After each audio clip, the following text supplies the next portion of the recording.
Hello అందరికీ, ఎలా ఉన్నారండి? అందరూ బాగున్నారా? నేను కూడా చాలా బాగున్నాను. ఈ వీడియో ఏంటంటే నేను రీసెంట్గానే కేక్ ప్రిపేర్ చేశాను అనమాట. సో ఆ వీడియో మీతో షేర్ చేసుకుందామని చెప్పి వీడియో పోస్ట్ చేస్తున్నాను. ఇందుకే కేక్ ఎలా వచ్చింది, హిట్టా ఫట్టా అనేది లాస్ట్ వరకు చూసేయండి. ఓకేనా? ఇంక ప్రాసెస్లోకి వెళ్ళిపోదాం. ఫస్ట్ వచ్చేసి ఒక గిన్నెలో 1 బౌల్ అలాగా మైదాపిండి తీసుకున్నాను. అందులోనే ఒక స్పూన్ అలాగా బేకింగ్ పౌడర్ తీసుకున్నాను. బేకింగ్ పౌడర్ స్పూన్ వేసుకున్నాం కదా, బేకింగ్ సోడా వచ్చేసి 1/2 టీ స్పూన్ వేసుకోవాలంట. నాకు కేక్ అంత రాదు, నేను కూడా యూట్యూబ్లో చూసే నేర్చుకున్నాను.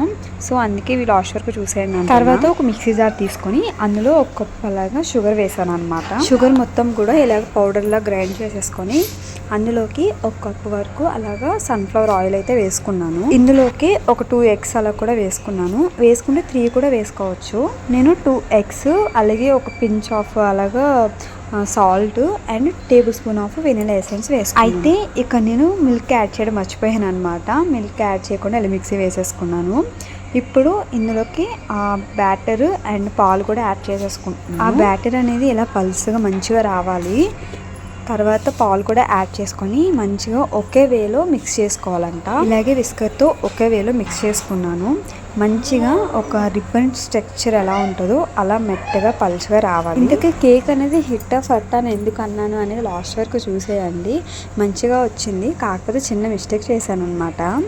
బ్యాటర్ అనేది ఇలా మిక్స్ చేసుకున్నాక ఇప్పుడు స్టవ్ ఆన్ చేసుకొని దాని మీద ఇలా ఒక కడాయి పెట్టుకొని ఒక బౌల్ అనేది ఇందులో పెట్టి మూత పెట్టేసాను అనమాట. ముందే ప్రీ హీట్ చేసేసుకున్నాను. నెక్స్ట్ కేక్కి ఒక గిన్నె అనేది ఇలా తీసుకున్నాను. మిస్టేక్ ఇక్కడే చేశానండి. గిన్నె అనేది పల్చగా ఒక స్ట్రైట్గా ఉన్న గిన్నె తీసుకోవాలి. నేనేం చేశానంటే పాలు గిన్నె ఉంటుంది కదా రౌండ్, ఇది కేక్ కూడా మంచి రౌండ్ షేప్లో వస్తుందని చెప్పి నేను రౌండ్ తీసుకున్నాను అనమాట. తీసుకొని గీ యాడ్ చేసుకొని మైదాతో ఇలా స్ప్రెడ్ చేసుకున్నాను. అందులోకి ఈ మిక్చర్ అనేది వేసేసాను అనమాట. ఇలా రిబ్బన్ స్ట్రక్చర్ వచ్చింది, నాకైతే మంచిగా వచ్చింది. వేసుకున్నాక బబుల్స్ ఏమైనా ఉంటాయేమో అని చెప్పి ఇలాగా నేను మధ్య మధ్యలో కొంచెం గిన్నెని కదిలిస్తూ ఉన్నాను అనమాట. తర్వాత ఈ కేక్ అనేది ఇలాగా బౌల్లో దాని మీద పెట్టేసి మూత పెట్టుకున్నాను. ఇలా మీడియం టు ఫ్లేమ్లో పెట్టుకున్నాను.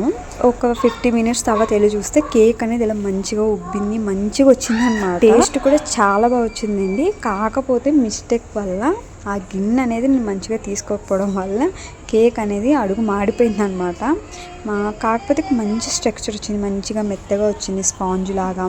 టేస్ట్ అయితే సూపర్ ఉంది అనమాట. కాకపోతే ఇలా మాడిపోయింది, కానీ టేస్ట్ వైజ్ అయితే చాలా బాగుందనమాట.